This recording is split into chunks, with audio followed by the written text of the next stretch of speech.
One of the things that bothers me about doing flower essence work is that people have so greatly lost touch with our connection to the natural world that it sometimes seems like what I'm talking about are magic potions, or worse, complete nonsense.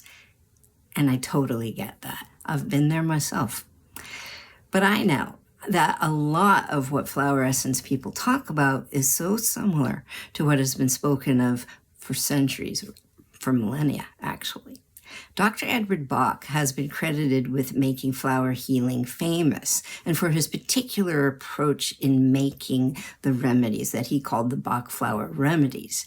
But knowledge of how plants affect people on all levels, including the emotional level and the spiritual level, have been around since ancient times. You can find it in some of the earliest recording writings, and it probably was around a lot longer than that. And it just makes sense. If you're living in a totally nature-based existence, you would have to be really attentive to all sorts of clues that would tell you how to survive.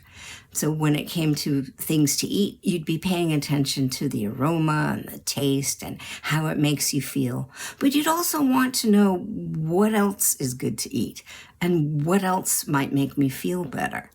So you'd be paying attention to what certain plants have in common, such as the color of the flowers or the berries or the plant structure. You'd be noting how it grows, where it grows, and what other animals interact with it. And you'd be telling your kids things like, leaves of 3, let them be, because you don't want them to touch poison oak or poison ivy. Or you'd be telling them that white berries, berries of white, run in fright, because white berries are typically poisonous, about 90% of them. But you'd also be making note if a flower like a rose made you feel happy in your heart. Maybe it makes you feel more loving or open to love. And then you might decide that the rose is going to be the emblem of your goddess of love, Aphrodite. And thousands of years later, people will be giving roses to people they love on special occasions and not even remember why. Today, people who study plants in a comprehensive way like that might be called botanists.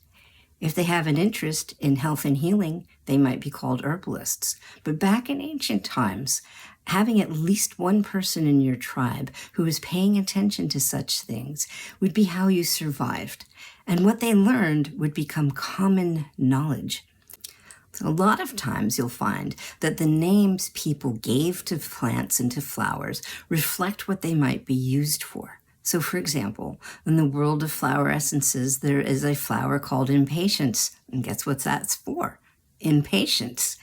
And the reason the plant is called that is because the plant seems to be impatient about how it disperses its seeds. Some plants just drop their seeds on the ground, or they let them fly in the air and be carried off by the wind, or, they just wait for an animal to walk by and rub, the seeds off into their fur. But an impatience has a seed capsule that is very, very, very sensitive, and just the slightest touch will make it explode, and all of the seeds just fly all over the place. The person who needs this flower essence might also have a tendency to be a little sensitive and touchy themselves. They might also explode if they are anxious because you're keeping them waiting too long. It's almost as if they think their life depends on you doing what you said you would do when you said you would do it. And the plant is somewhat acting the same way.